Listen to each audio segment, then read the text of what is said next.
Hey there, folks. Just cutting in at the beginning of this episode to let you know we had a little bit of a technical difficulty. We can't promise it wasn't Lewis related. It probably wasn't. But the recording seems a little messy for about the first 12 minutes. So if it gets annoying to you, or if you just don't even want to deal with that at all, go ahead and skip straight to the discussion.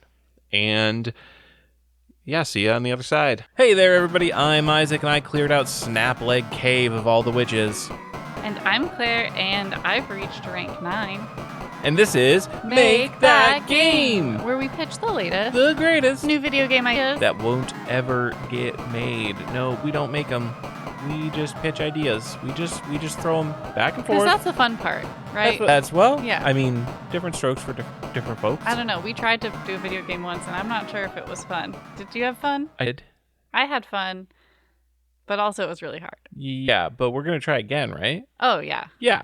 Eventually, we got to make that game. Absolutely. We got to follow our own advice. Otherwise, how can other people people follow our advice? Yeah, absolutely. But it was tough.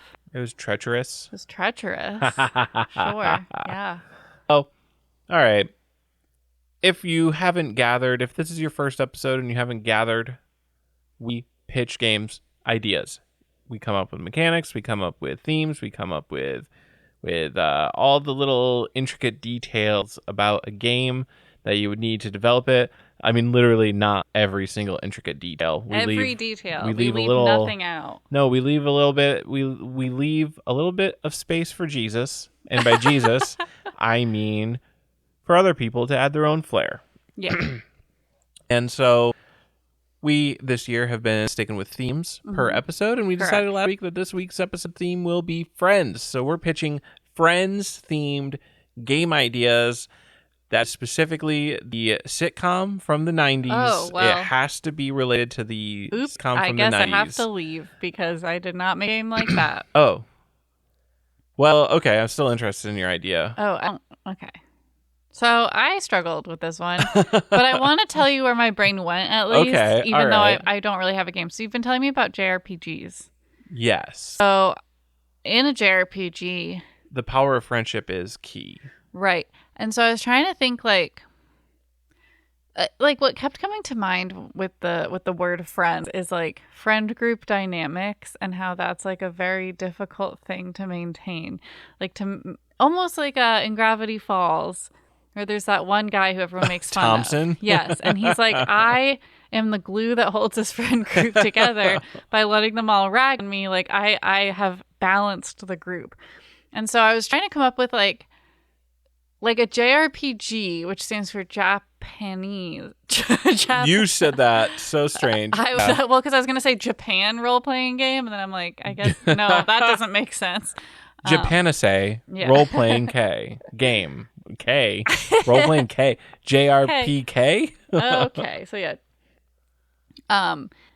Anyway, so that's the style, and I just kind of was like, somehow we're like, you have to select the people though, like instead of it being a set like 3 or 5 set characters you play as, like there's multiple different combos you could create in each playthrough, and like the vibes are different. So would you say that there would be different preset characters or all custom characters? Different preset characters. Okay, so like one playthrough you could be like, I pick Lyle, Blake, Lindsay, and Thomas. Exactly. And it's Okay. like, how do they get together, you know? Gotcha. And based on your friend group dynamic, you might have a really short playthrough because maybe everyone's arguing and you can't work together. You can't proceed. You can't and have the game the friendship, ends, yeah. And okay. I mean, And- maybe I think it's not that like the game itself would say you can't make this group, but it's going to be so much harder. Like you'll lose more battles. You'll have to start the game over more often. So it's like to get through with that group, it's like a group project a teacher assigned, and you never talk to these people outside, and you're like, this just isn't going to work. Okay. If you get the best vibing group, then it'll be a great playthrough. Yeah. Okay. And then, but then the Prima strategy guide comes out and says these are the best 4 characters to pick. Well, but there'll probably be benefits to playing as other groups. Yeah. I mean, I think it would be the interesting playthrough, like the different dynamic. And I'm guessing that you are. Wait, are you the 5th Yeah. wheel. You're the fifth wheel. Oh, I guess. Yeah, you could do it that way. And so... I don't think... Well, I think if you're a fifth wheel, it kind of has to be 2 relationships. You can't just... 4 Oh, people. you're right. No, so you're the fifth... You're the fifth... You're the fifth friend. Yeah. And you have to be the glue, so I assume that, like, situations with choices come up. So, like, you have the replayability of choosing different combos that have their own different tensions and stuff. And then you have different ways of resolving those tensions. Mm-hmm. So... maybe in Act 2, there's a conflict, between Lindsay and Kyle. Yeah. Because... I think Kyle's name was Lyle a few minutes ago. No, Kyle is a different one. Okay, great. Yeah. Kyle is Lyle's twin. Oh, wow. Okay, yeah. fun. Yeah. So the problem is Lindsay dated Lyle. Ooh, but Kyle has a crush on Lindsay. Oh, that's awkward. Et cetera, et cetera. And you have to resolve that because that's a tension in their dynamic that you don't find out about until you're playing through the game and you've picked them. Right. Right. And so it encourages a bunch of replay ability of not only, I'm going to try these different... I think I already said this, so if I'm repeating myself, slap me. But yeah, you get the different combos and you get the different choices in the things. And some of them might just lead to game overs. And some of them might allow you to proceed in interesting ways. The problem with this kind of game, I'm telling the listeners who are going to go out there and make it. Yeah, obviously. That is so much content. Yeah, that is so, like, writing all of these different dynamics and writing unique scenes. Like, I mean, you only need like 10, I guess, characters. That's a lot. No, you. Oh my God, yeah. Well, because you'd have 10, but then you have to have like a scenario in which all of them are combined. Yeah. You're in the math. Hold on. Folks, he's bringing out the calculator. I just remembered that I don't remember how to do that specific math. It's not just how many combinations of 10 different characters are there. There's how many combinations of 5 different characters there are. And I forget if that's NP or NC. I think it's NP. NP? Okay. I'm not going to do the math All live. right. Womp womp. Because if I say a number, some actual math person is going to be like, Isaac's an idiot. Okay, but that's engagement. If we get some that's true. actual All math right. person to comment on this that it is wrong, we win, some mathematician actually comment whether it is NP or NCR. And wait, how do I get to that in my computer? On the side. If you flip the calculator. You have to flip it to the side. Isaac learns... That just really? spread out that just spread out the existing options. We're going to learn about how to use the iPhone today. That's what this episode's about. I know you can do it. Power of friendship. Well, there's different kinds of calculator you can pick. I think I'm in scientific, which I thought had NPR. Yeah. I don't know. I don't see it. All right. You know what?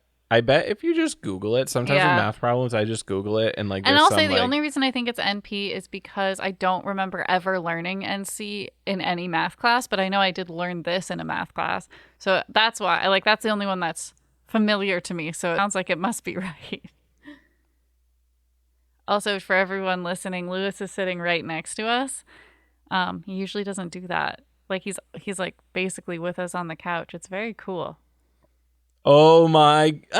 Okay. So there's 252. Oh my God! Combinations. Well, okay, that you would have to write dialogue for. If you're the 5th player, then it's only 4 people who are. Oh, you're right. All right, that's going to change it a lot. Let's try again. This is listener. I hope you're enjoying this. This is fun and good, and I know it is. Okay. Are there actually? So okay, if you're the 5th person, are there actually going to be 10? In this game design document? Does this game design document say... Let's do 8. Let's just do 8. Okay, all right. So you've got 8 choices. You pick 4 of them, and you're the... So that is going to be... it's just... 70. That's much more reasonable. Manageable. That's still much more reasonable. Whole lot, we can do 70 characters. All right, who wants to hear a new game idea? I do. Okay. My game idea is, stop me if you've heard this one. You say that often. JRPG, where you get no. Oh wow, okay. I was really like, oh my gosh. So I do legitimately believe I am ripping off a game again. Okay. But the idea of this is actually a JRPG where you can recruit every enemy that you fight. Oh, this does sound like new, literally every enemy that you fight, you can recruit them to your party, and every single person that you recruit is available to fight all at the same time. It is a little similar to mine too, in the sense that you would also have to write a bunch of different. No, this would be a lot more generic. Like you would be able to recruit the goblins that you randomly encounter and stuff, and they wouldn't really have like storyline.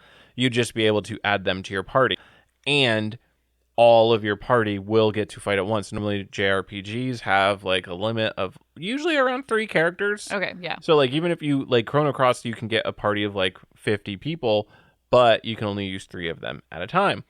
Gotcha. This one, you can go into battle. You can say, "Hey, want to join my crew?" They join you. They immediately come to your side, and they're on your side. Oh, like during the battle. During the battle. Fun. And you can have like 1,000 guys on your side that you have to give all these instructions to. To simplify it a little bit, there would be the option for like setting certain people to auto battle. Just so that you don't have to like literally individually select 1,000 different commands in order to get through one turn of combat. So the quirk here is even the final boss can be recruited. So you can have you can have 25,000 guys all fighting the final boss, but you don't need any of them because you can just befriend him. Obviously, it's going to be the most difficult and secret part of the game. Right. It's going to be the thing that people have to like research or it's going to be like friend % on the speed run. Yes, exactly. Yeah. Yes. So yeah, that is the idea. It's just, recruit everyone you meet. Oh, I guess I didn't really talk about that. Like it's going to be a lot like Undertale in that you're also going to have, in addition to the ability to attack, you're going to have the ability to perform actions, and actions are going to be unique to enemies. And you have to figure out the correct actions, because not every action that you can do with an enemy is going to be necessarily a positive action or lead closer to recruiting. You're going to have to figure out which actions are going to help you recruit them, and sometimes which order. Okay. You might need certain items. You might need to pay money. You might need to do like very specific things. But at the end of the day, every enemy will be recruitable. You just might not recruit every enemy on your playthrough because a lot of them it will be easier to just fight. It's a very replayable game in that sense, because people are going to try to get I don't know if it would necessarily be replayable, except for people who want to like 100% it, who like do a normal playthrough and then they're like, all right, now I'm going to do a friend % or whatever. Okay. Like, it's not a game that I personally would replay. I don't think it's a game that I would like casually replay. Whereas your game, I think, would be casually replayable. I think that like a normal person would be interested in seeing, okay, let's try this route or this choice now. Let's try these characters together. I learned this about this character during this playthrough. Yeah. Maybe what happens if I bring them with this me? Other one. Yeah. Because I assume that your characters will also exist either as NPCs or like as background mentions. Oh, yeah. Like, Lyle will be like, Vanessa loves posies. And then, let's get Vanessa. And then there's a scene where she's like, posies are disgusting. Nobody ever pays attention to my preferences of flowers. Okay. And then that deepens your understanding of both characters as a player. All right, that's the game pitches. Yeah. Great. We got we both did JRPGs, didn't we?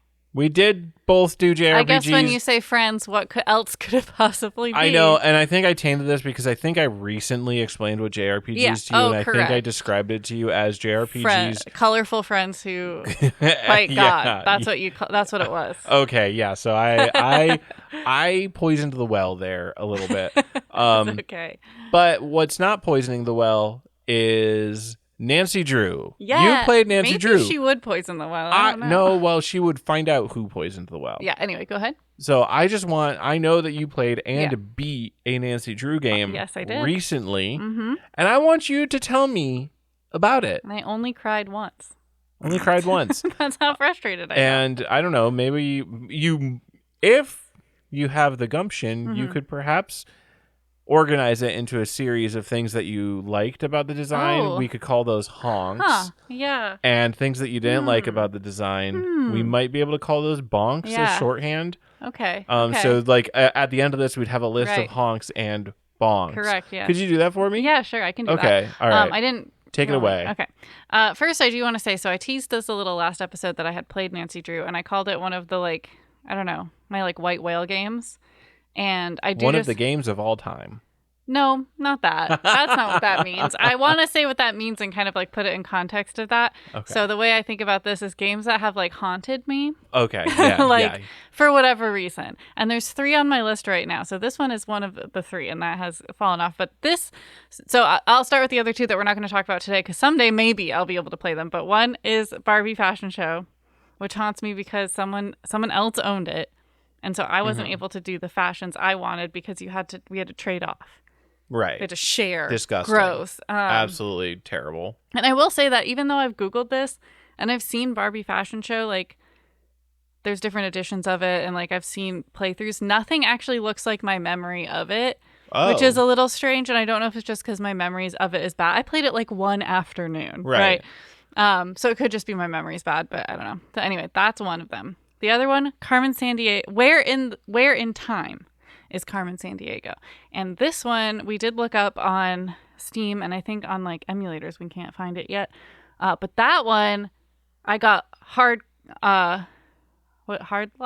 Yeah, hard lock. Yeah, I got hard locked out of it. Somehow. There's, like, a puzzle, and I don't know. So I was like, I had, like, already solved the puzzle once, but I had to solve it again for some reason. I either, like, went back or, like, used a new save or something. And a part of the puzzle that I had to use just wasn't physically on screen. And as, like, a small child, I didn't really know how to troubleshoot that. Right. And I was also someone, especially back then, I hated repeating a lot of stuff. And so I was really unmotivated to just start over because one puzzle was broken and I'd done a lot already. So I gave up and I never finished. And I would love to finish. I know exactly the puzzle, too. It was in ancient Rome, and it was about columns. And there was, like, different columns. We got to get you Lost in Time. Carmen Lost in Time. Where in Time? Where in Time is Carmen Sandiego. And yeah. I really want to play it. Okay, then this game. This is Nancy Drew and the Curse of Blackmoor Manor. This game I played, it was also one afternoon of my childhood. I was about 5th grade, and I know that for a fact. Oh, 5th grade. Holy crap. and it was, again... Deep memory. Yeah, it was, again, a friend's house. So a friend owned this game, which is why a lot of these are created as white whales, because, like, I have to leave the house. I can't take the game with me. And we were super bad at it, to be clear. And I think I thought about it all the time. So when the Steam sale was up, I was like, this game is $7. I'm going to get it, and I'm going to beat this game. Okay. I wonder if Nancy Drew games were, like, kids games, like, designed for kids. I think so. You think so? Well... Because, like, adventure games books at were that designed time, for kids. I know, but I'm wondering, I don't know how old the books were at that point. Nancy Drew books have been published for, like, 50 years straight. So, like, there is a possibility that the Nancy Drew games, their demographic was more adults who grew up with Nancy Drew books. I'm going to look it up. I don't know if that's a thing that you could actually, like, find, because they would probably still sell it, like, for kids too, but I don't know, like, if it's like, but if you can find, like, I don't know, like advertisements, like, oh, were they advertising this on Nick Jr.? Oh, or were that's they, like, true. That's true. You know, advertising it on, like, Nick at Night, right? Like, oh, for a teen. So this is a quote from their mission statement. It says, our mission is to be the leader in high quality, fun, and inspiring interactive adventure entertainment targeted to female play preferences, which I think is an interesting way to put it. Like, interesting. Not throwing up, maybe? They're like, not so, that's great. Our Nancy Drew series offers exciting adventure gameplay without violence or gender stereotypes. Okay. I would argue about the violence, but okay. Because aren't there murders they solve? This one wasn't a murder, It doesn't count though. as violence. If it's off screen. No, when you're the one getting violent about how frustrating the puzzle is. Oh, okay. Actually, yeah, in the one I played, there wasn't actually murder. Like, no one... Yeah, it was just bullying. Yeah, it was true. Spoiler alert. Spoiler alert. Well, this whole thing. I think they're generally targeted towards like, I would say teens and tweens. So like maybe not like a 5-year-old, but you know, like a 12-year-old girl would play this. Yeah. Or I mean anyone, but they were clearly targeting girls. A little bit older than your demographic. Yeah, when I was in 5th grade. Yeah. Yeah. Not now. Now I'm actually perfect age. Correct. That's what I've been saying this whole time. Anyway, okay, so I was playing this and I couldn't beat it, but I had a really strong memory of you have to order food from a telephone, and the guy on the other, because this takes place in London, is Cockney, and so he says like, "Would you like bangers and mash?" Perfect Cockney accent. And my friend and I just thought this was freaking hilarious, and we would like say it all the time.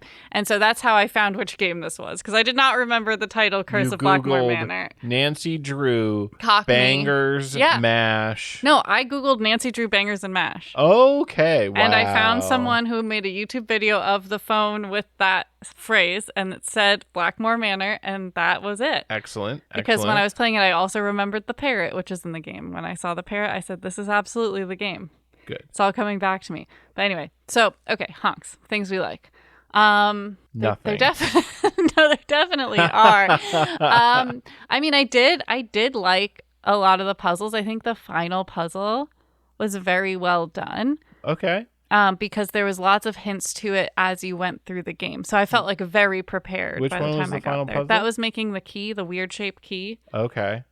Which I did get 2 shapes wrong, and I said, actually, just look that up because I don't want. But that was only because I didn't want to go all the way back upstairs. Yeah. So I knew what to do.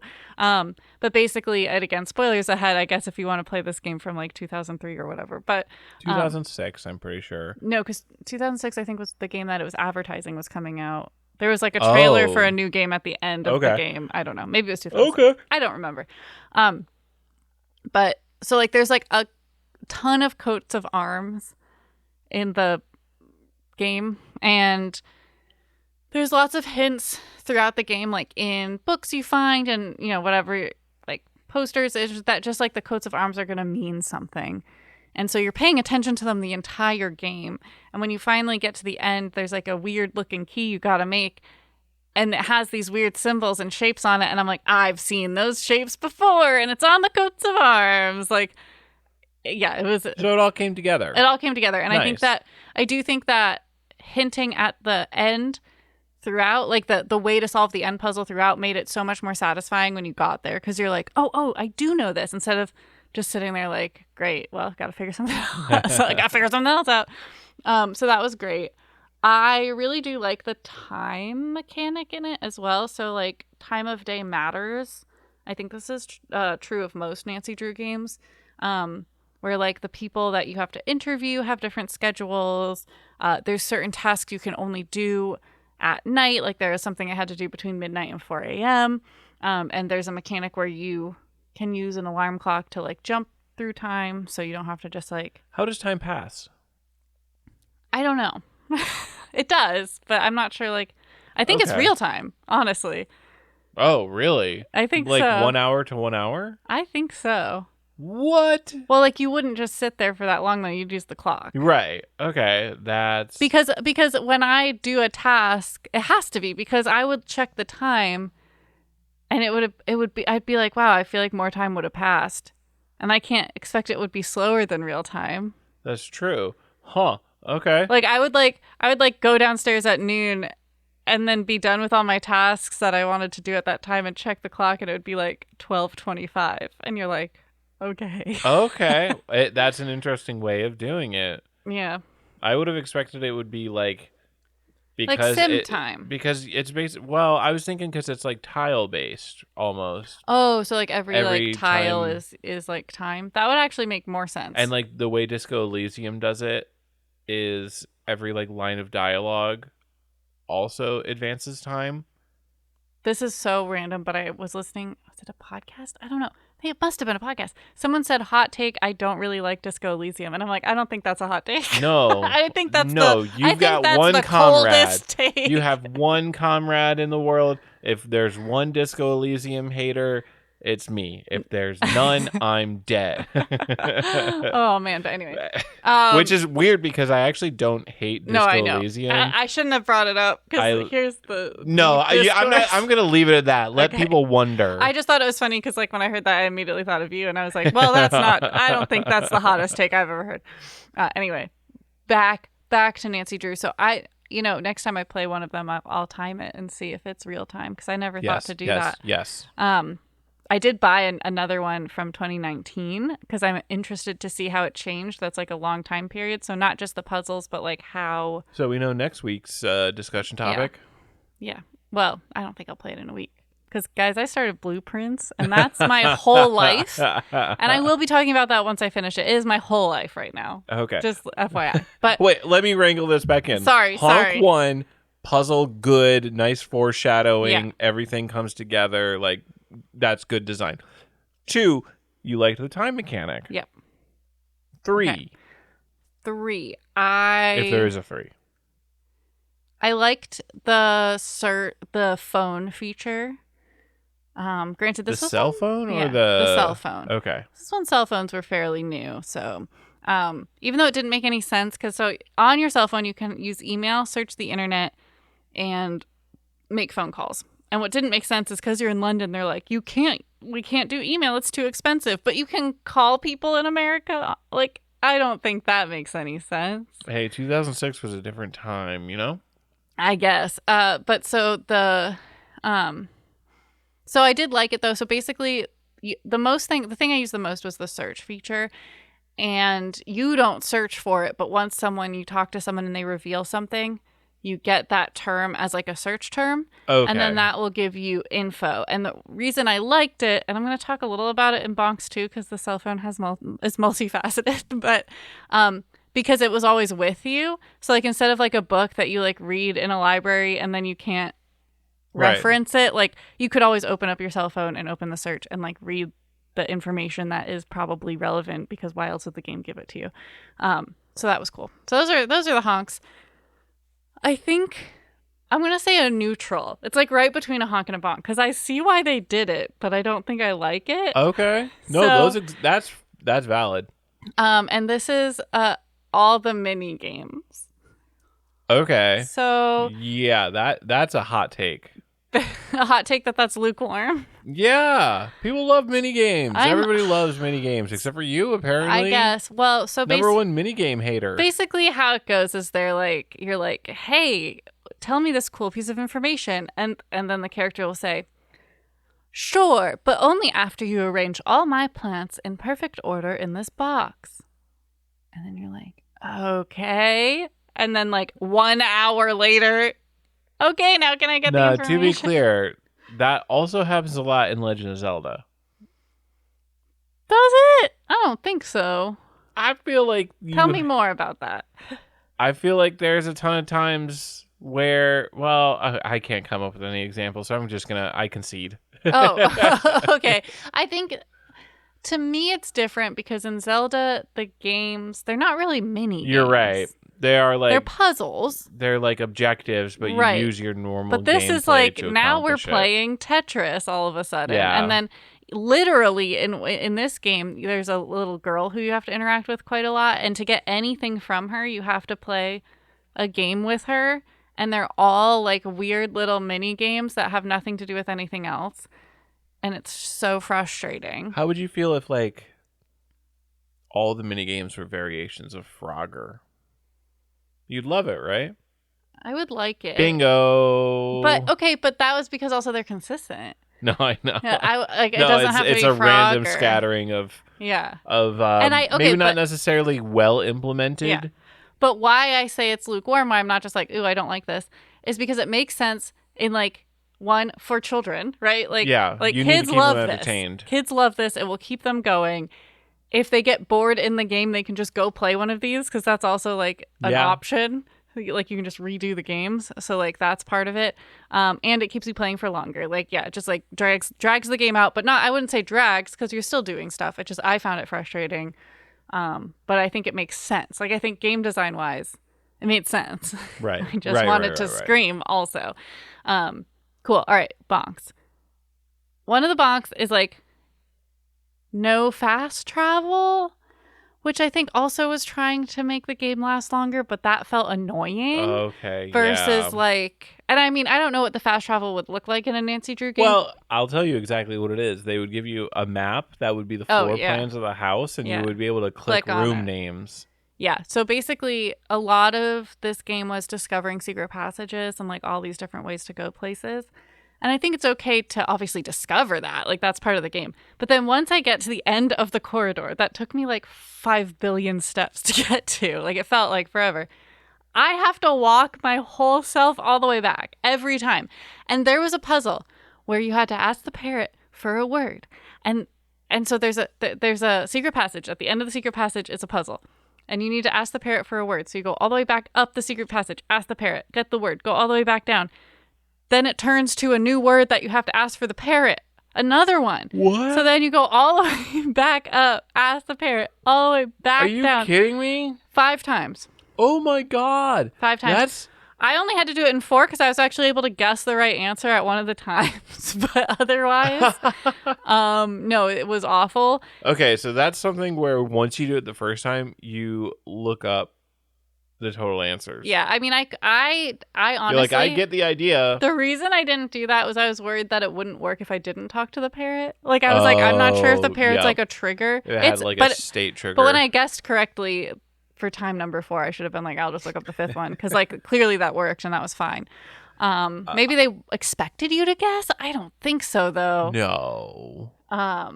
It was tough. So that's an example, but, like, this happened a lot where, like the example I said of the end puzzle where I knew exactly how to get the clues. I went back upstairs out of the secret passage, wrote them all down, back downstairs. I got 2 wrong.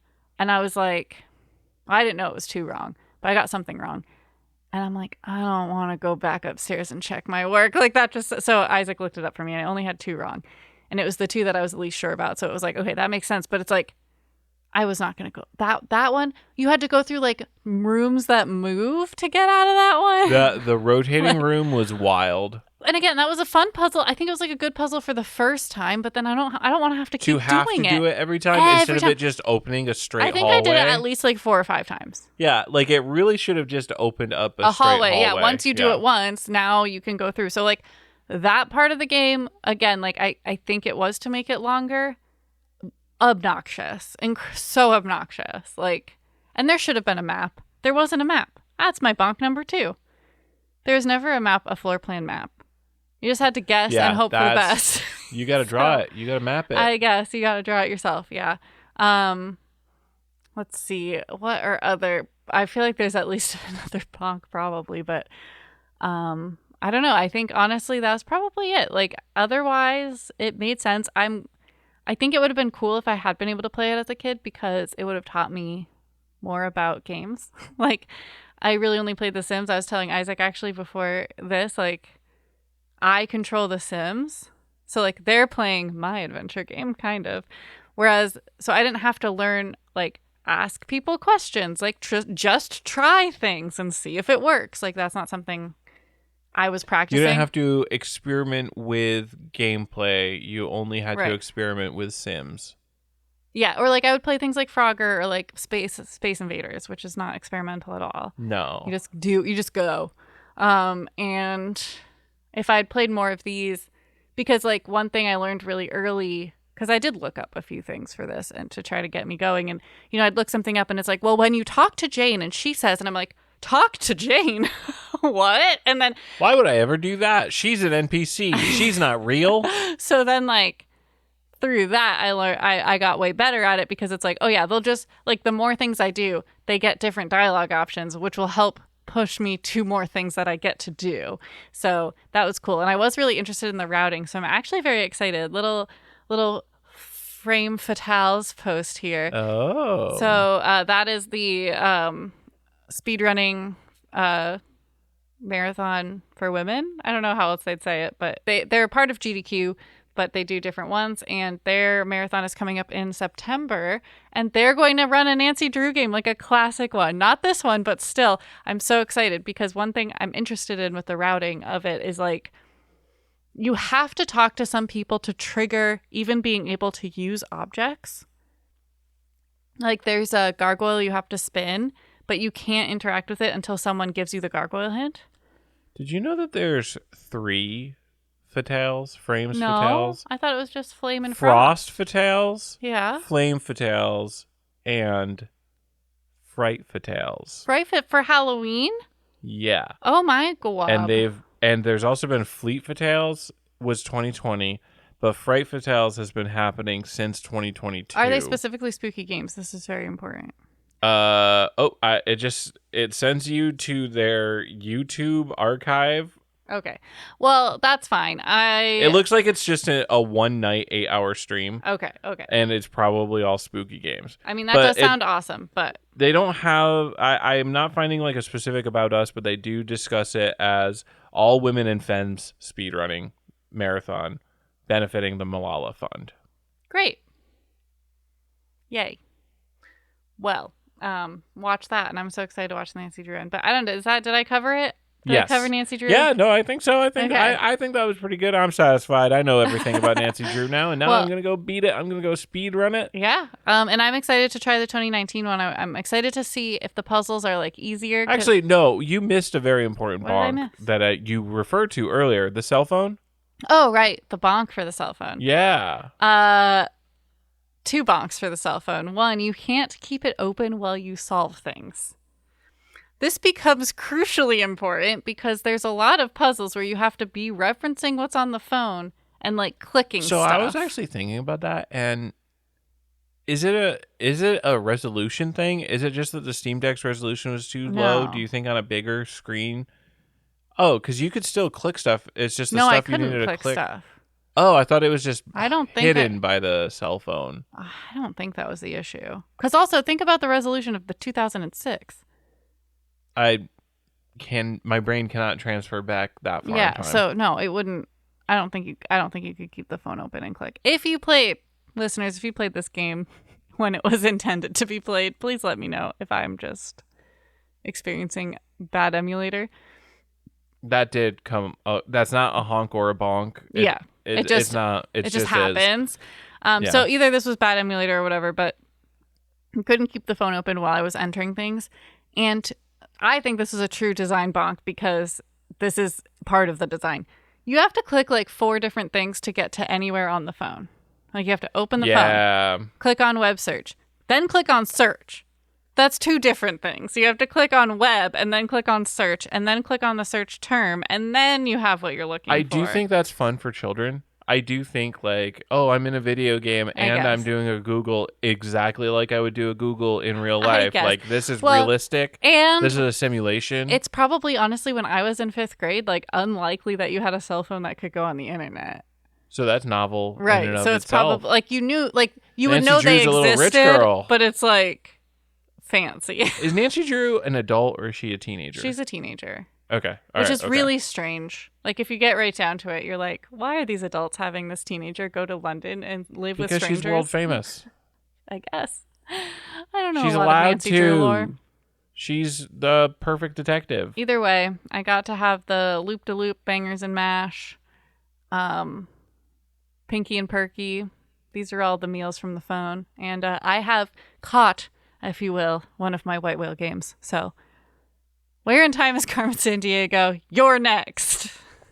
Oh, you heard it here, folks. Where in Time is Carmen Sandiego? We're going to find that. But before we do that, we are going to transition into our last segment of the show. Do you call podcasts shows? This is a show. Okay, last segment of the show, the rapid fire round, where I put 5 minutes on the clock. Claire generates 3 random words. We come up with a gameplay loop. We come up with a game name. Loop to loop. Usually that's the last thing. And no, that's what we come up with. Yeah. The loop and name. Loop and name. Are you ready? And I am ready to start the timer. I'm going to start it in 3, 2, 1. It's set to 3 because we speed ran last time. Oh, yeah. Now it's set to 5 and starting in 3, 2, 1, go. Okay. Praise. Okay. Gloom. Gloom. Initiative.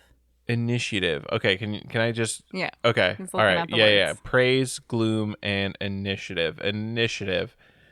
Initiative automatically makes me think of like combat, like initiative Right. rolls, like Same. acting in certain order based on some kind of stat or random number. Yep. Gloom makes me think of darkness. Praise makes me think clerics. This is a D&D okay. game. Okay. This is Baldur's Gate 3.25. Well, we can't just do that. This is Baldur's Gate where you play specifically as So- the deep gnomes. Can I, to like freshen it up? Yeah, no, I'm making jokes here. Oh, okay. It sounded like you were ready to go. I mean, I'm serious about like making a D&D yeah. I think game. that's true. But one thing I thought of with Praise and Gloom together was kind of like Addams Family, where like they're like they treat dark things like we would treat light things. Like Yeah, that's yeah. like why it's a funny show. So like Okay. like something where it's like the darker it gets, the better you're doing. I don't know, Goth like Baldur's Gate? Gothgate. Goth. I like goth. I want goth. Okay. I mean, Gothgate, honestly, that is an engaging name for me. Okay. I could see myself Okay. in the late 90s, early thousands being really intrigued seeing that on the shelf of EB Games. Is this a D&D game? Not necessarily a D&D Okay. game, but I'm thinking like a party-based, like you have RPG. characters, they have stats. It takes it's place reminiscent. in the mall. Oh, okay. All right. You're mall I goth. was still thinking pure fantasy. Oh, I was like, you're mall. It's D&D, but you're mall goth. Okay, D&D, but and you're the dungeons mall are like different Aeropostale. stores? Okay. Like you're in like the preppy store and you're trying to goth it up or something. Okay. You have to fight like the preppy. It's Yeah. preps versus goths, a traditional 2005 problem. Okay. Let's go. Okay. All right. Okay. And so okay. Gameplay loop. Is it going to be a set storyline where each of these stores is going to be like a dungeon and you do it in Yeah. like a storyline? Yeah. Okay, so it's Like not going to Baldur's be like a roguelike No. kind of thing. No. Okay, gotcha. Do you customize your own characters? Absolutely. Okay. Are you kidding? All That's like of them, or is there a no, set cast? I think let's do it like Baldur's Gate. So there's Okay. a set cast, but you get to make your character. Gotcha. Because I okay. do feel like character creation would be one of the key draws. I mean, you get to design your own goth. Are you Yes. kidding me? And there are different goth subtypes. Oh, Et absolutely. cetera, et cetera. Okay. All right. And then the gameplay loop is you follow the storyline and it puts you, and the combat system is going to be like above, Yeah. like isometric, like Mhm. turn-based strategic combat. Yeah. Okay. Okay. Well, that's a game, folks. All right, Gothgate. There you go. Hold on. The timer. A minute and 40 seconds Okay. left. Okay. All right. Next time. Next game. All right. Starting in 3, 2, 1, go. Unlikely. Forum. Mug.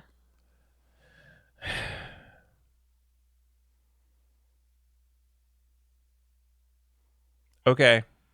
I have an idea. Tell me if it's dumb. It's going to be quick to say. Okay. Emily was away, but you're on a message board for coffee enthusiasts instead of like AIM.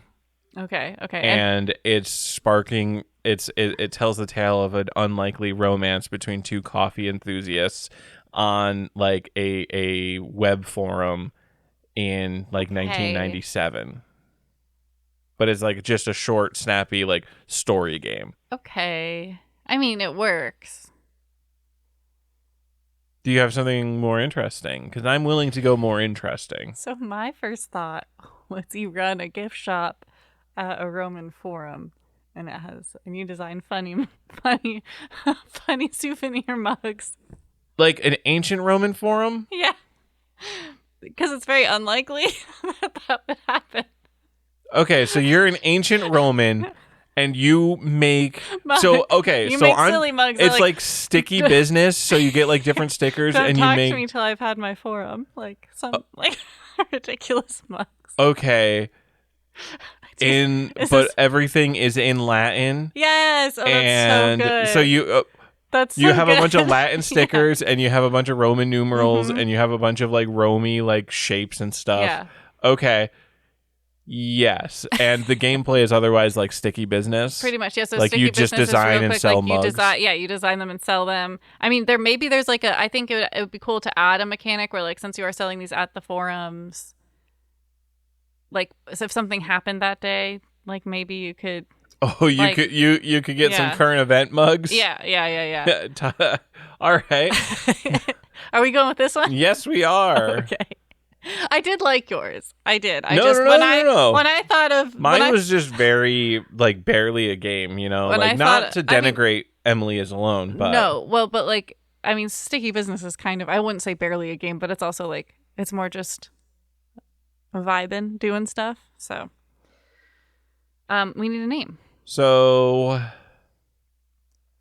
the Roman, the most common Latin word for coffee is coffea. I mean, it's not coffee; it's mug. Oh, you're right. So, like, okay. look up like a mug or cup or something.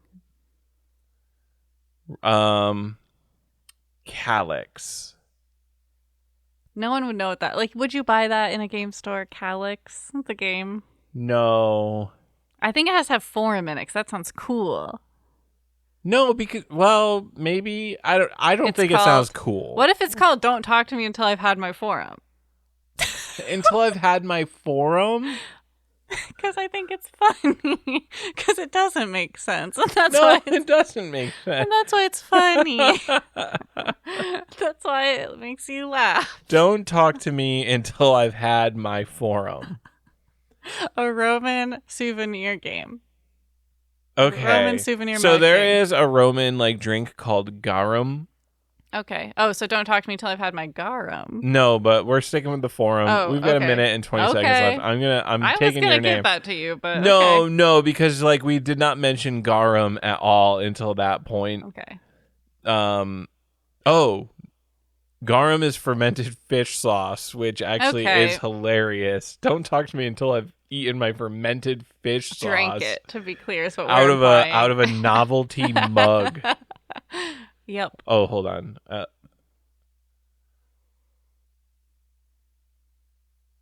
Hold on. This is very important. Trust me. This is not going to be worth it, but okay. The Latin word closest in meaning to the English word novelty is novitas. So novitas calyx, novelty mug. Novitas calyx. Don't talk to me until I've had That doesn't sound Novitas as fun calyx. as I was hoping it would. But no, Novitas is fun to say. Did we go with forum or gorum? Forum okay. For sure. All right, 5 minutes back on the clock. I'm starting it in 3, 2, 1, go. Honest, plaintiff, pause. Honest. Okay, which side is the plaintiff in a court case? That is the one who has a case against somebody. Okay, so like if I'm suing you, I'm the plaintiff. Yeah, and I'm the defendant because I'm defending myself. Because you have a complaint. So like plaintiff kind of makes it feel like it has to. Oh, that's fun. Yeah. Wow. That's probably where the word comes from. Yeah, probably, but I don't know. Plaintiff feels weird because it kind of forces it into some kind of courtroom. Right. I know. It feels like there's not like another place where that goes. Are you looking that up? I'm gonna see if there's like a more generic. Yeah, because also, I mean, honest plaintiff, it's just like, okay, courtroom, okay. But nope. A plaintiff is specifically a person who brings a case against another in the court of law. It has no alternatives. Well, we're making a court game, I guess. Okay, so it's a court game. Pause. So what if it's like, because you know how courts can go on recess, which is like a pause. Yeah. What if like this court is like incredibly easy to trigger? And so, like, if you make, like, the slightest mistake, the judge will just be like, recess. And so, like, the tough thing is to try to get a long run. Like, it's almost like a roguelike. You're trying to get the longest run you can before recess. Okay. And so how do we do... So do we basically have, like, a dialogue tree, like, popping up and you have to pick choices and, like, there's a judge outrage meter or something, and if you go too far out of line... How about we keep the outrage meter, but I think I want it to be a roguelike, and every time you enter the courtroom, you actually physically fight the defendant. So it's more fun than a dialogue tree. Okay. So you physically fight, but like a roguelike or a roguelite? Because when you say roguelike, I am thinking of ASCII characters touching each other. What's an ASCII character? Like keyboard characters. Oh, yeah. Like command console. Okay. The original roguelikes were like all built into the right. So console. roguelite. Okay. And I'm picturing like sprites. Okay. And like what kind of gameplay? Like are you physically fighting? Like an action game, I'm thinking? Yeah. Okay. Like a fighting game? No, more like Expedition 33. Okay. So that's like an active time RPG. Mm-hmm, okay. Mm-hmm. Okay. Because the time will be your moves, but also the judge getting annoyed with you. Okay. And maybe, so do different moves have different annoyance values? Yeah, so like a move that's like super like flourishy and like maybe does a ton of damage is way more likely to like cause a recess before you win. Okay, gotcha. And a recess, is that a failure state or is that a... I think it's a fail. Okay, so if you trigger recess... Before, you win. Okay, all right. Okay, and then, boom. Yeah, jurors can be like obstacles. Like you have to like... The defendant keeps throwing jurors in front of you as human shields. Yeah. All right. What's the name? That's not a good name. No, it's not. I would not buy that game. I'll see you in court. I'll beat you in court.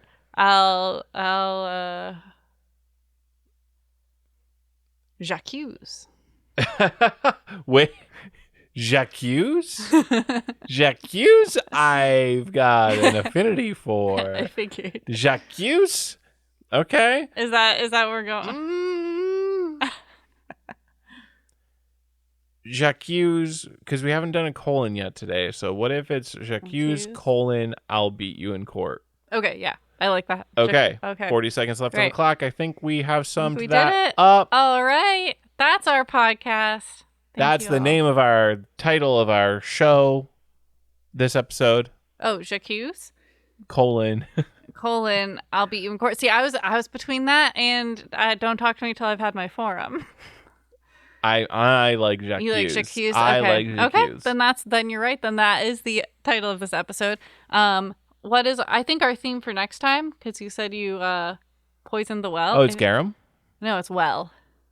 Okay. Because that's what I thought of when you said poison the well. I thought, well, let's do a well game.